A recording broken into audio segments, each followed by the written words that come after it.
Thank you అండి. చాలామందికి thanks చెప్పుకోవాలి. ఫస్ట్ ఆఫ్ ఆల్ ప్రశాంత్ గారికే థ్యాంక్స్ చెప్పాలి, ఎందుకంటే ఒక రాసుకున్న కథకి, అది కూడా కొంచెం పెక్యులియర్ క్యారెక్టర్కి నన్ను ఎంచుకున్నారు ఆయన. కాబట్టి మీకు నా మీద ఉన్న ట్రస్ట్కి ఫస్ట్ థ్యాంక్స్ అండి. అండ్ సాయిబాబు గారికి కూడా thank you so much for having me new production house sir. And ETV విన్లో నాకు అంటే 2 నెలల క్రితం ఒక అనూహ్యమైన విజయం చూసాము.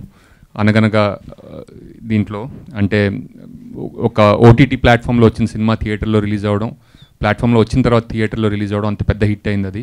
అలాగే మళ్ళీ నాకు ఈటీవీ విన్తో రెండోసారి మళ్ళీ మీ ముందుకు రావడం నాకు చాలా థ్యాంక్స్. ఈటీవీ విన్ వారికి, నితిన్ గారికి చాలా థ్యాంక్స్ అండి.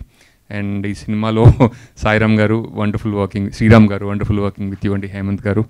అండ్ రాజీవ్ కనకాల్ గారికి నాకు ఈ సినిమాలో సీన్స్ లేవు, కానీ వండర్ఫుల్ హ్యూమన్ బీయింగ్. ఆయనతో ఎప్పుడైనా స్క్రీన్ షేర్ చేసుకోవాలని కోరిక కూడా ఉంది. ఇదివరకు చేసుకున్నాం కానీ మా ఇద్దరికి పెద్దగా నటించే అవకాశం రాలేదన్నమాట. అండ్ మేఘలేఖ గారు చెప్పినట్టు ఇందాక ట్రైలర్ చూస్తుంటే వర్షా Bollamma in and as constable కనుక్కొని వచ్చింది. చాలా రోజుల తర్వాత ఒక female character in and as title రావడం అనేది చాలా రోజుల తర్వాత జరిగింది.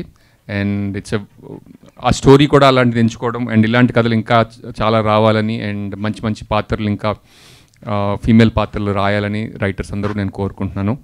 అండ్ అండ్ వర్ష గారు కానిస్టేబుల్ కనకంతో I think she's going to surprise all of us.